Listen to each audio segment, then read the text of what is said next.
I don't know, y'all. I feel like Gizzard got what she had coming to her. And Candy Ash, she probably went a little bit too deep with the dwindling uterus. Y'all ready to talk about it? Cue the music. Oh yes, bitches and hoes. I'm back. I drop a player like it's nothing, it ain't working out. Now no debate or fuck discussion, bitch, I'm walking out. My time is money, I ain't loving, let you toast it out. Flip my weave and walk it out. Look how I just bossed it out. Now come on, baby, why you bugging? We can't talk it out. I keeps it moving, I ain't tripping, lost another spouse. I'm just a boss, it's in my blood, no, I won't scream or shout. Grabbing my keys. Cause oh yes, bitches and hoes, I'm back. Back with another video. We here to discuss Real Housewives of Potomac Season 7 Reunion Part 1. I know I'm late, y'all. I was at Mardi Gras in New Orleans. I had such a good time. Girl, look. I forgot all about these shows, girl. I was down there drunker than a skunk. But anyway, yeah, I had a great time. But that's not what this is about. This is about Real Housewives of Potomac. I think this first episode was mid. This first part of this reunion, but we're gonna get into it and we're gonna see what you guys say. So let's get into it. So the episode opens up. They open up with Robin on Reasonably Shady. For what? I don't know why y'all would even give it the promo. But we open up with Robin on Reasonably Shady saying that, you know, the girl was so pressed to get in touch with her and Gizzard to tell them her story. And she didn't want to deal with it. And she knew all about it. And Wine had a minor discretion. And he was an idiot because he was bored. And I'm just sitting here, girl. I'm sitting here saying, I'm sorry. You got to be the dumbest bitch in the world. Are you fucking crazy? Like, girl, what you mean? He had he was depressed or he was bored or whatever the hell you say he was. Robert, you look stupider than you looked it before. But anyway, she said she knew about it, but I think she's just trying to get in doggone in front of it so it can make it seem like it ain't as bad as it was. But girl, it was as bad as it was. I'm sorry. But anyway, they flipped to Watch What Happened Live. And Andy's over there pressing her. Andy was like, you wait till you get behind the paywall to give tea that you should have been given on the show. And she tried to make it seem like, well, we had already dealt with it. And I'm pretty sure y'all watched the Watch What Happened Live thing. And it's just like, Andy, fire her ass. No, bring her back next season so we could drag her, then fire her ass. That's just me. But anyway, we go into the doggone reunion. It's 2 weeks earlier than the doggone podcast, and the girls arrive. Andy goes see backstage and ask the girls how they doing. He asked Karen how she feel about Sharice being there, and she was like, well, I mean, you had her here all season, so it makes sense that she was here. I ain't got no problems with it. Go ahead on, Miss Karen, and read. Mia says she's here to address all the rumors. She ain't worried about nothing. She gonna tell all the teas. Mia, you just know you about to get drugged. You ready to get it over with. And the Green Eye Bandits, they sharing the dressing room. Now, you know, these the same two girls who had a problem with sharing a doggone hotel room after we learned that they were sharing beds and spooning and forking, if you get what I'm saying, allegedly. So, yeah, they're sharing the, a doggone, what do you call it? What I just said, a doggone dressing room, and they ready to get out there. Now, this is before Robin knew that we knew that Wine ain't worth a dime. And just like good fashion, Andy asked her, well, it's Wine Dixon. First he said, wait a minute. He said, girl, congratulations on your wedding. And she was like, oh, thank you, Andy. And he was like, is Wine Dixon gonna be here? And she was like, no. And he said, of course not. Girl, Wine don't love you. Wine don't love himself. He barely love them badass churn Corey and Carter. Wine don't love you or himself. Or himself. I'm sorry, girl. It's just giving, girl, why? It's giving why. You done went got married allegedly, because I feel like it was a commitment ceremony. But you done went got married or whatever. And now you want us to believe y'all happily and blissful. And he can't even make it down there to the reunion. Girl, make it make sense. Anyway, so Candy Ass gave him a shirt with her name and her face on it and told him Mazel. I don't know what that was all about. But moving into the doggone actual reunion. So now the girls are walking up to the stage, to the set. The producer is basically telling the girls where to sit. And Gizzard and Robert was like, well, this is random. So I guess this is something new that maybe they already had the seating charts filled out and you already knew before you got there. But the producers is there saying, hey, you know, you sit here, you sit there. And everybody's wondering what the hell is going on. The reunion starts. Andy comes out. The setting is still in Miami. I don't know why, because that was the worst trip I've ever seen on Housewives history. And he talks to Karen and tell her she's the doggone Muhammad Ali of live shows. And to be completely honest, this is the most we heard from Karen this whole episode. Now, Grand Dame, you know I love you now, but I got to call you down there to the red carpet. Why was you here, Ike? Why was you sitting next to Andy if you ain't have no teas to give? Miss Grand Dame, you said 3 words. You're giving me a scholar. I don't like it. I'm sorry, I don't like it. Ashley lets us know her and Lou from the Winter House didn't work out because of Michael. Basically, Michael around there running that shit. Michael said he got to get the fuck on up out of here. And so she had to get him up out of there. That's where I got from it. Gizzard is dating Luke from Winter House. I guess Luke. Oh, I don't know. I don't watch none of this shit. But Gizzard needed a date. She was desperate and asked Ashley to hook her up. Ashley done hooked her up. And I'm just sitting here saying, girl, why? Gizzard, you is 58 years old. You can't hop into the DMs of a man that you want? Girl, please. Either way, they showed the picture. Andy said they look good together. I said, I guess, girl. I mean, it's just giving desperate auntie. That's what it's giving to me. But anyway, he asked Robin how it feels to be married. And she said, just like the first time. I said, oh, well, they destined for damnation. That's what I got from it. I'm sorry. Because it didn't work out the first time. Don't tell me this time is different when a nigga ain't there behind your bitch. That's just me. Anyway, he asked Wendy how she's doing. She said she's drinking a little water mixed with tequila and wine like her mom. We'll see her down here at the emergency room here later on too.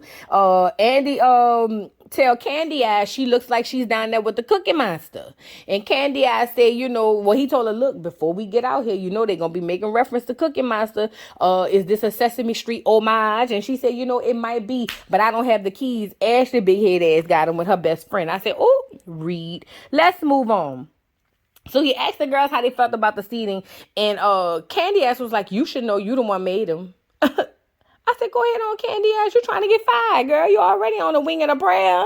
But Andy said, I'm sorry. I didn't do this by myself. I have a say, but this is a collective for the producers. And basically what we're doing is, if you got beef with this girl, we're not going to sit you next to this girl. If you got beef with that girl. But the problem is everybody was beefing. So what was all of this about is where I was coming from with it. It don't really matter. Sit y'all ass down. But if I had to say anything, grind down for this first episode, you should have been at the end of the doggone couch because you gave nothing and you said nothing. I'm sorry, grind down. I'm sorry. Yeah, that's just how I feel. Now we get into Ashley's package, child. So, you know, Ashley bought that house in that LLC with Michael, which I knew was BS from the very beginning. But she bought that house in that LLC with Michael. And they come out of the package, because that was in her package, really, for the most part. And her family asking her if she done lost her rabbit-ass mind. And Candace is glad that she's not with Michael and she got some tighter balls. Her balls, the balls that she's dealing with the boy, who we find out later she ain't with no more, they tighter than Michael's. She, you know... She really resented that, but she didn't want to say nothing. But the mortgage was $13,000 a month. And we find out here that she is 7 minutes away from Michael's condo. And Michael got a key to her house. And she got a key to the condo. I don't believe it. I believe Michael got a key to her house. But I don't believe she got a key to the condo. Girl, Michael got a key to the house because that's Michael's house. You can't afford the mortgage and you had to get it in the LLC. You ain't read no paperwork or nothing on nothing. Girl, I don't believe you got a key to a goddamn thing. If you ask me, Michael gets to come and go around that bitch as he please, run all your niggas off as he should. If he paying the bills, girl, you're not about to be entertaining in my house while I'm paying the light bill and the water bill and the gas bill. Is you crazy? Stop being stupid, silly. But anyway, and all the girls are up there saying, this is crazy. Andy said he wouldn't really be able to deal with that if his ex had a key and could come and go as he pleased. But she claims that, you know, he calls and give an hour notice and look a gizzard. Well, hour is not, you know, really enough time to get your man out if your husband or ex-husband is coming home. Shut up, gizzard. You wouldn't know nothing about that. Nobody cared enough to you or for you, I'm sorry, to check on you within an hour. Mind your business, gizzard. Shut your ass up. But anyway, everybody's sitting there looking at her like she crazy because they sharing keys and whatnot, allegedly. And I just feel like, you know, Michael got a key because Michael said, bitch, this is my house. And when I decide to kick your ass up out of here and say you can't afford to take care of these children and hire a nanny, I'm going to do that. So I'm going to let you live here for now until this divorce paperwork is final. And then when you get on my nerves after that, I'm kicking your ass out and keeping Dylan and Dean. They don't like you anyway. That's what I got from it. I'm sorry.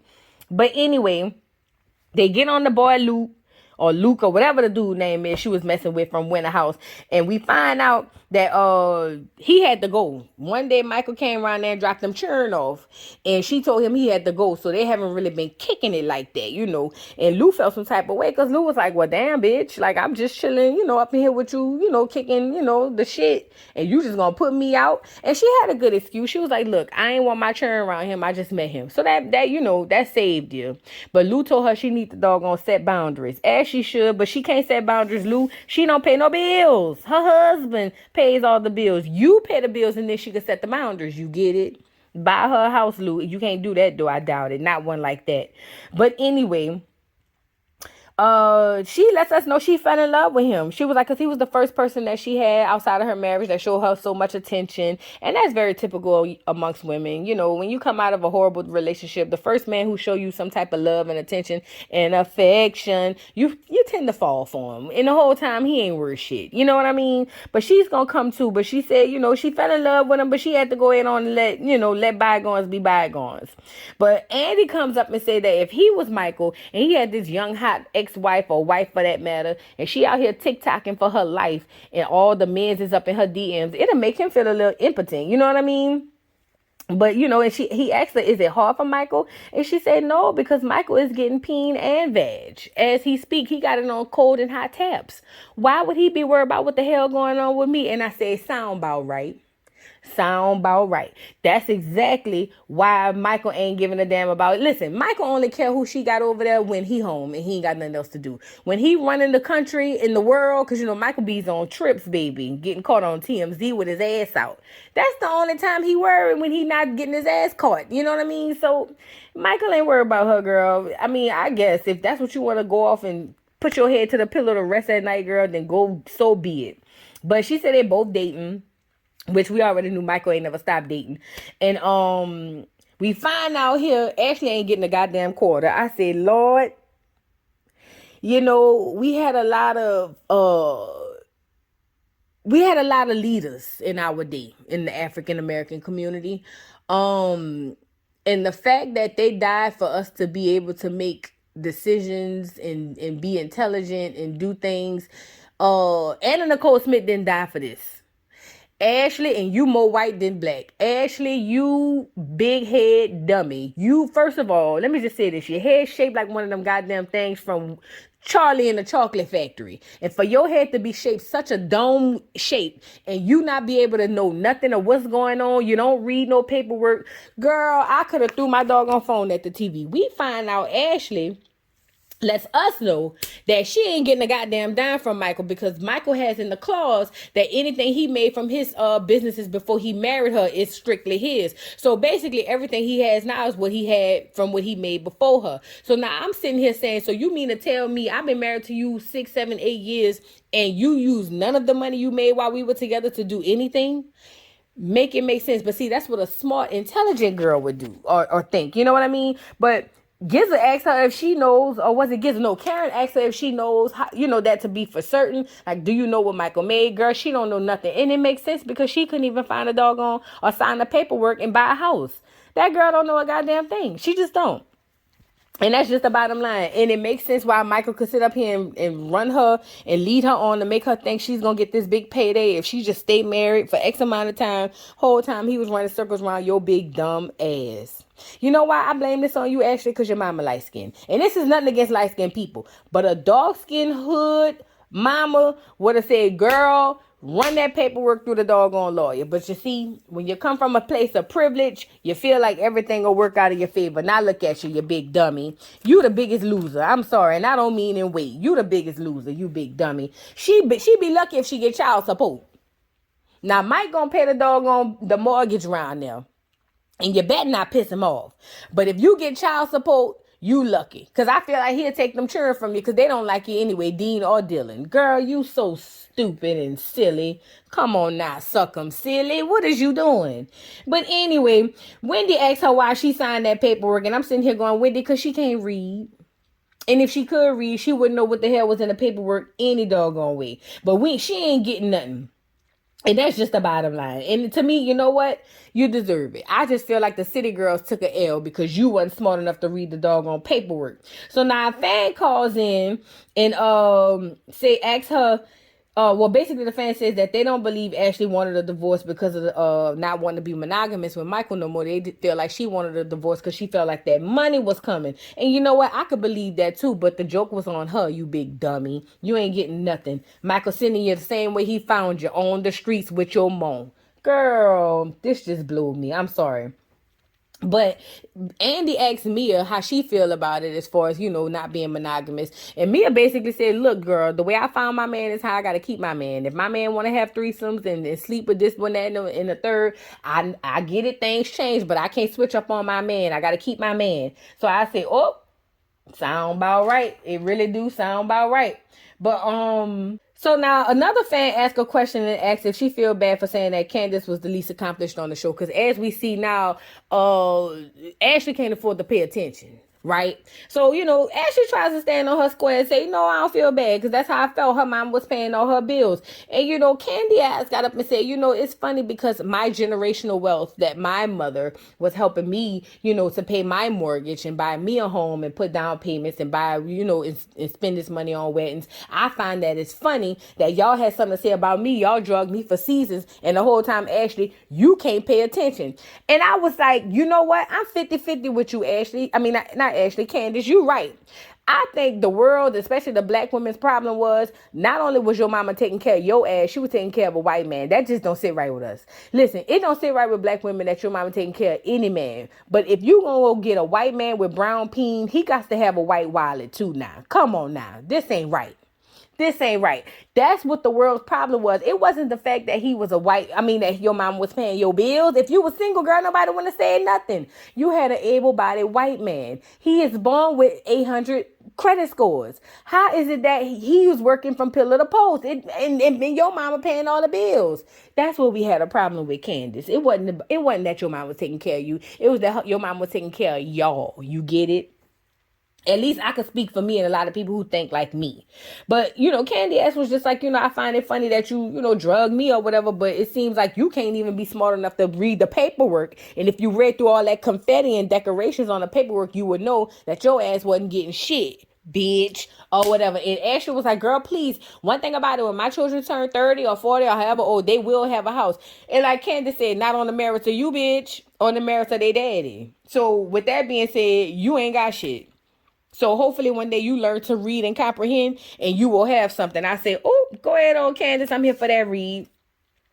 But anyway, moving on, because Ashley's still going to stand on what she said. And she looked like she wanted to cry. And I felt like you should cry. All that head, I know you had a lot of tears to come up out of there. But, yeah. Candace wished her kids generational wealth. And you know what, Candace? They will. She just won't have it. She going to be trying to live off her children when them children get older. But anyway, moving on. They take a break and we find out Ashley, man, broke up with her. They got into it because I guess she wanted to go out or something. And he basically said, girl, you got too much going on. Bad enough I can't come by the house. Then you want to run the street, girl. I'm out of here. I said, oh. She felt some type of way, but say she got other options, girl. I feel like you was in love and you was in a crying in a fetal position. That's just how I feel. You know what I'm saying? But now we move on. We get to Mia's package and we talk about her health scare with her rash that she postured as cancer. Girl, God gonna deal with all y'all. I'm sorry. He gonna deal with you. But the producer was asking her about opening new locations in the package and how they doing that. And this girl said it's her and Gordon's money. And then they got personal relationships and business relationships. But see, you made it seem like it was just you and Gordon opening all them doggone businesses. I get it. You alluded to the fact that other people were helping out. But you made it seem like it was just you and Gordon. And the whole time it wasn't. That's why they done kicked y'all ass up out of the business. But we come out of the package. After we find out she didn't have cancer, it was just a rash. And Candace asked about her last appointment and was like, well, girl, you went down there to the dermatologist or whatever, and they saying it's a rash. Like, what was going on? And she was like, and look at Robbo, before I get that. Yeah, what were you actually diagnosed with? And so Mia tries to go into this diatribe of why she didn't lie or why she didn't embellish. I ain't gonna say she lied. I think she embellished. She probably found some stuff talking about she had tissues growing out of this, that, and her woo-ha, and she thought it was cancer. Andy asked her if she thought it would have been related to the doggone surgeries because she didn't have 59 million, and she said it could have been, but they ran tests and found out it wasn't, because if it was, she'd have been having to get all her lady parts removed like Gizzard. And I'm just sitting here saying, for lying and saying you have cancer, that wouldn't be a bad karma, but I'm not gonna wish that on you. I'm just saying. Anyway, so after we find out that she ain't have a goddamn thing, which we already knew, and she finally admits it, a fan asked Wendy, Dr. Wendy, Miss Wendy, you was being a hypocrite because you went off on Robert and y'all was almost ready to go to blows, scolds and blows, because you were saying that they were saying that girl lying, but then you walked out the door and said she was lying too. Was she? And so Wendy was like, well, no, listen. Let me put my education cap on. Listen, it wasn't that. It was just the fact of, it was how they was coming at her. But I always believed she was lying. Girl, stop it, Wendy. You should have just owned it. You should have just said, yeah, I was capping. I ain't gonna lie. I was on that bullshit. Because Mia called you out on it and said you was being two-faced. If you felt like that, you should have just said it in my face. But you going to wait till we get on the doggone show and be one way in front of me and then another way behind me. And it's just like, Wendy, that's one of the things I don't like about you. You never take accountability. That was one of the things in that exercise y'all was doing. You said you was going to start taking more accountability, and you have not done that. I'm sorry. You just had not done that. But Mia said, listen, girl, I really had a cancer scare. It's not my fault my husband couldn't take me down there on a stretcher at 5 in the morning, and your husband could. And Wendy said, girl, it's not my fault my husband did that and your husband can't. Hopefully the next one will. I said, oh, Wendy, you still was a hypocrite, but that was a good read. Moving on. So now Andy asked me about the tweets saying that she was voted out of the company, girls. So now we get, I watched this like 3 times in a row just so I can understand. I believe that Mia is telling the truth, ish. But I believe Mia don't know how to explain this shit. So Mia basically is trying to tell these girls, listen, we have a member of boards.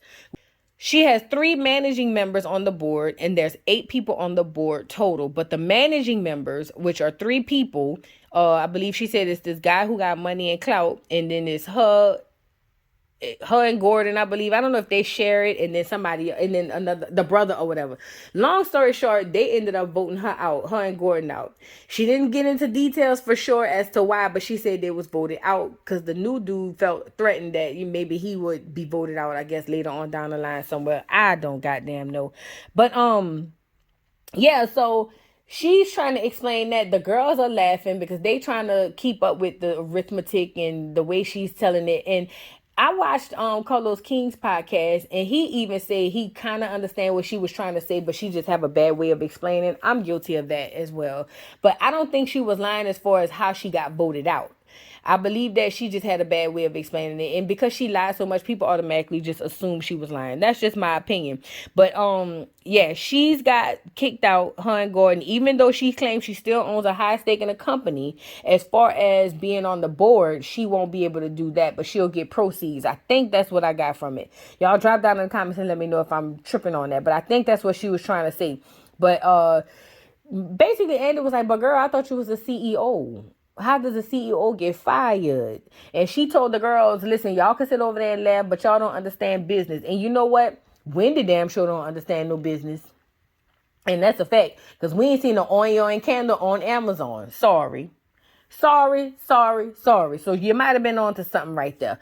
But anyway, so after she tries to dance her way up out of that and the girls still don't believe it and they laughing and joking, Gizzard decides to jump in and say, I thought it was drama because they said you were spending money on the house and renting this and blowing money fast like BMF. Girl, the peoples is saying that it was embezzlement. Was you embezzling money? And I said, Gizzard, you dog, rat-faced bastard. Why would you put that type of word out there on doggone national TV? You want that girl to go to jail? Girl, Gizzard is evil. I'm sorry, Gizzard is evil. She's trying to get that girl in prison at the feds. Girl, why would you say that? And Mia hollers, oh no, why would I go public if that's what I was doing? Mia, because many other women have done it before you, fad. Just because you stealing don't mean you ain't gonna go on TV. They do it all the time. But I didn't appreciate Gizzard saying that girl was embezzling money. That wasn't cool. It just really wasn't. Andy gets into her location and asks her, is that why they moved out of the home in Potomac? And we find out here that they're making the dumbest decisions that any grown adults can make. They basically renting all over doggone America. The girl had $40,000 worth of living expenses that she was dealing with, renting in Potomac, renting in Charlotte, renting in this place, renting in that place, all on the same coast while telling everybody on set she's bi-coastal. You know she a little slow. Listen, why would you rent? Even Andy said, why would you rent all these places? Oh, well, we have to go here, but you're missing the point. It's not the amount of places, it's the renting. You get nothing from that. The money you paying in rent, you could have been paid in mortgage and own these properties. So now you wouldn't be living off your savings. You could at least come off some of them properties, sell them. I mean, this is just basic 101. I don't understand Mia. This is my opinion. I feel like Mia and people like her that get on reality TV, they so want to fit in with the Joneses and keep up with the Joneses so bad that they put themselves in financial debt just to do so, just for the look of it. Girl, I am Candy. I am Candy on her first season of doggone Real Housewives of Atlanta. Girl, I'm rocking my BB and my old car and my pay for house. Girl, I'm not running behind all this. When I get the coin, you'll know. That's just me. But I feel like that's what they doing, setting themselves up for failure. But she said she only got one place now because she can't afford it. She's living off her savings, which I believe is probably Gordon's. I'm pretty sure it's beef in the doggone in the family, but she'll never tell us as much as for the as the extent of the beef. But they got a penthouse that they're renting again. You see, some people just don't listen and don't learn. But she said she shares her life on social media and that's it. And Andy asked Gizzard how she felt about that. And Gizzard was like, at first I thought she was crazy. But now I think she's smart because she's just getting out in front of it. Yeah, because I believe the reason she got out and said that her and Gordon was having a financial issues and the business issues because she knew Jacqueline was going to spill that tea. Just like her moving and all that. It is smart if you ask me. But while they go on break, girl, Gizzard in her desperado asked Andy if he ever been with a woman. And Andy said, no, I haven't, but I'm 50-some years old and I've always wanted to do so. So Gizzard wrapped her vagina in a bow and offered it to Andy. And Andy said, get somebody else to do it. Because he was like, I don't want that, girl. This is a HR issue. Ain't got nothing to do with HR. Andy don't want that box. Ain't that why the grind down stage y'all went to Sing Sing? Girl. The hot box. And they said, oh no, I don't want to try that, baby. If I'm gonna try one, it's gonna be a good one. I said, oh, go ahead on. So now we get the Candace package, girl. And we got unseen footage. Lord, this unseen footage is Gizzard around there claiming that Chris was being inappropriate and all this stuff and took her in the room and she ain't like it. And we see that Chris apologized to her 15 minutes after they wrapped the last episode of the doggone season. All right, this is my problem. Two things I got to say about this. Number one, it was smart of him to apologize because it kind of like clears him of not being or clears him of being negative or looking guilty, I guess, to the public eye, I guess, even though I wouldn't give a damn. But it does kind of give the notion of, okay, what the hell's going on, because you was going hard on Twitter. You could at least threw that in there that you already apologized. But he apologized and said, if I made you feel uncomfortable, then I apologize. Gizzard said, see, he admitted it. It's done. We're over. Andy was like, girl, that's not an admission. He was just saying, like, if I made you feel a way, I apologize. But, that goes in through one end and out of the other of Gizzard. So now, Candy Ass's whole thing is she feels some type of way because Gizzard decided to wait until it's time to start filming, even though she had ample amount of time to see her, ample amount of time to be around her. She waited until it was time to start filming to say, Chris was being inappropriate. This is why this subject is very, very tricky and very, very scary and that's why I hated that Gizzard even used this as a storyline, because you really teeter-tottering on some real fucked up shit, because I'll say this. Do I believe that he purposely pulled her aside to try to do something or make her feel uncomfortable? No. Can I say if she did or she didn't? No. But do I believe she did? For my belief, no. I don't believe she felt uncomfortable. I believe this is a storyline for Gizzard.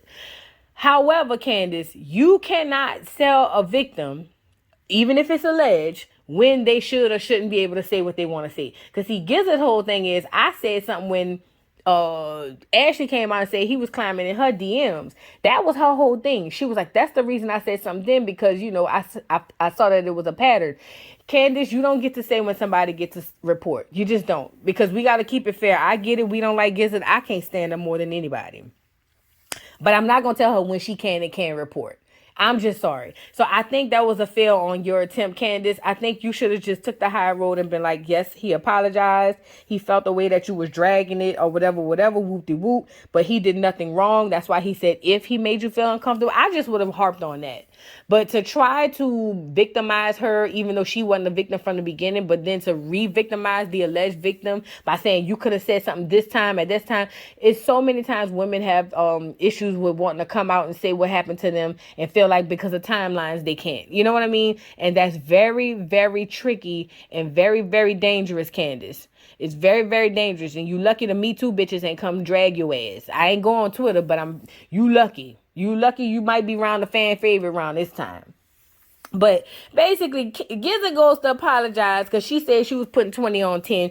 As Ashley said, she can embellish a little bit or add a little sauce to it. Basically, Gizzard was around there saying he essayed her or essayed the woman, the Sesame Street girl, and we come to find out nobody never said that. Gizzard said we all thought he said that, or Ashley said that. Nobody thought that, Gizzard. You was around there putting 20 on 10. That's just what it was. And then Robert jumps up to say, you know, can we all just admit that it is inappropriate for a man to be in a hotel room alone with a married man to be in a hotel room alone with a single woman? And I said, bitch, I know you fucking lying to me. Wasn't Wine Dixon just around here buying doggone hotels for the bitch that you claim he just bought the hotel for and walked away, Robert? That's the type of stuff make me want to lift up the back of your bob and slap the shit out of you on your neck. Girl, shut up. Nothing you do works out for you in life. Nothing. I don't think nothing Robert has ever done has worked out for her. You so stupid. Girl, I just had to mention that. But anyway, but she goes to apologize to Candace, and Candace said, take your apology and shove it up your ass. She said this apology and all this stuff is just gaslighting behavior. Robert jumps in to claim that she knew about it because, you know, Gizzard told her immediately following when it all happened. Girl, we don't believe nothing you say. We still don't believe you married, you big dummy. Shut your ass up. But, you know, Candace is harping on how she waited to start filming. And listen, I understand that sentiment because I feel like that's what she did. But I would never have said that out loud, or at least to her, because that's just very insensitive. I'm sorry. Even when she dirty and down bad, it's just insensitive. And I don't like helping up for Gizzard, but I got to keep it real. If it was anybody out here in this audience, y'all would feel the same way about somebody telling you when you can and can't report. You see what I'm saying? Or makes mention of something like that happen. But anyway, immediately following, Andy asks her how her egg retrieval is going, and we find out she's got 6 embryos, and she starts to fold her napkin into 4 squares and cry. I say, oh, look at that. Look at that, Candace. Look at God. So you got 4 embryos. You know what I'm saying? They tried to explain it to Andy, and Andy said, bitch, I know about it more than y'all. I had churn like that. Stop acting crazy. Andy asked Candace if she felt like it ruined Chris's reputation that she was around there saying that. And she said, yep, and that's what she do to everybody. She do that to everybody's relationship. Wendy jumps in and say, yep, that's what she do. Wendy, shut your ass up, because if you start sucking peen next season so you can be up under them, I'm going to raise your dog on your wrap up and slap you in the back of your neck. You shut up and mind your business because you want to be their friends. You know what I'm saying? But, Candace said that's what she do because her whole shit stink. Everything about her stink. And Gizzard tries to say, well, you talk about wine and you talk about Michael Darby and all that. And she was like, no, you need to own it. You need to own it. Candace tell her she needs to own her shit. The fact that you just go around tearing up people's families because you ain't got one. But Andy basically said the criticism for his whole thing, or what they're saying, is that it happened when the cameras came on. And like I said, we already talked about that. Y'all know how Gizzard is. Candy Eyes make mentions to Gizzard that she's not smart. And basically Gizzard said, oh, yes, I am. And it was in that moment I knew Gizzard, all this shit was planned and put into play perfectly. And you fell right into the trap. You and Michael. And not Michael, Chris. That's just my opinion. When she said, oh, I'm very smart, I knew exactly where she was going from. I knew where she was going to with that. I'm just sorry. But regardless, like I said, Candace, even if you've seen her a million times, it's not up to you to sell a victim when they should or shouldn't report something like that. Even if I feel like the victim is lying, which is I never will say in most cases, but in this one, I don't think she's lying. I do think she's putting 20 on 10 though. But at the end of the day, let this be a lesson to Chris. Don't go into no doggone hotel rooms with no woman, period. A black man could have told him that, but he white and he trying to be black. I ain't even gonna say he trying to be black, but he don't get it yet. I'm sorry, black people don't do all that. But I think that's all we had. Yeah, that was it. Oh no, that's not all we had. Candace goes on to say, and this is where we gonna close it out, girl. Candace said, you had a lot to deal with and a lot you could have spoke about this season, yet you chose to use my man as a storyline and make all these lies and spread all these rumors when you could have spoke about your dwindling uterus. And I said, Candace, wasn't your dwindling uterus just down there making eggs for the bank? Girl, now you see, you was doing this real bad with Ashley. Was Joseph Ashley real bad when she had her baby, calling her big face and all of that? Girl, you know karma is real, Candace. Although the read was a dig, it was a deep one. That's why you got popped in your mouth. You got to know that there's limits to certain things now. You lucky Gizzard ain't like that. Because, Monique would have jumped across that couch and dragged your ass up and down the doggone reunion like Portia did doggone Kenya. Girl, you got to watch what you say, especially when you trying to use your dwindling uterus to have a baby, girl. It just don't make no sense. I'm sorry. And you in your 30s with a dwindling uterus. Girl, y'all drop down in the comments and let me know what y'all thought about this week's episode. Did Candace go too far? Are y'all ready for Robert to get fired, or should she get drugged and fired? I mean, how do y'all think this should go? Please don't forget to let me know. Don't forget to like, subscribe, hit the notification bell, follow me on TikTok. Y'all already know. Again, sorry about the late review, but I wanted to get this one in before Sunday because I know Sunday is about to be a lituation. I still got to get basketball wise, but I'm going to catch y'all up on that one. Y'all let me know what y'all thought, like I said, and I'll see you hoes later. Bye. Mr. Carroll, how you give the voodoo dog time to talk? I don't get no fucking time to talk. Who the voodoo doll is? The nigga you just had up here.